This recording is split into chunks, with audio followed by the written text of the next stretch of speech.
One big thing. It is rare that a superstar so pointedly and critically calls out another, but it happened with LeBron James passing on jabs to throw haymakers at Charles Barkley.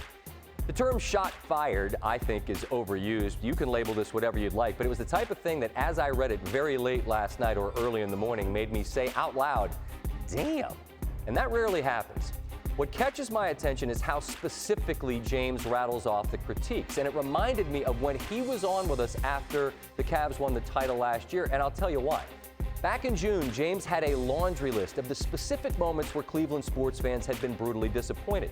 He cataloged them from memory because those examples were right here at the front of his mind. He knew the scores, he knew the details, so instead of a vague statement about how Cleveland had suffered, he had the details, which makes the statement, I think, more impactful.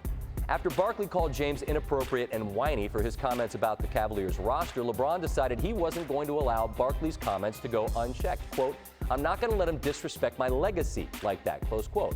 James then proceeded to go through specific examples of Barkley's missteps, asked what made Barkley credible, and said, quote, "Screw Charles Barkley," close quote.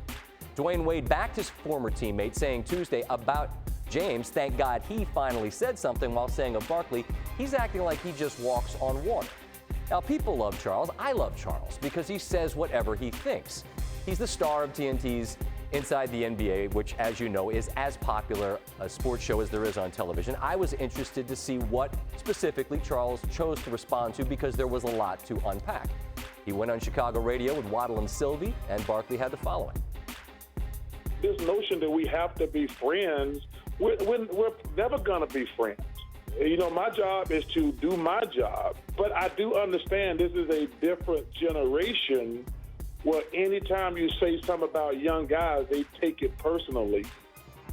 There is certainly the generational disconnect in play here. As another example, Chuck doesn't love the way the Warriors play, and he has drawn their ire and their fans' ire as well. But like the Joker in The Dark Knight, Barkley could say to anyone who has beef with him, "You have nothing to threaten me with."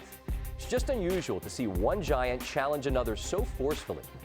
Would this have happened if Cleveland didn't lose for the 7th time in 11 games last night? Impossible to know, but you could certainly guess not. There'll be plenty of guesses about the specific motivations and frustrations, about whether James is worn out mentally or physically. Maybe he's just worn out with people nitpicking every single thing he does. And the specifics James had right here to fire at Barkley make it evident to me that it's not the first time he thought about saying something. He just finally did, and now here we are.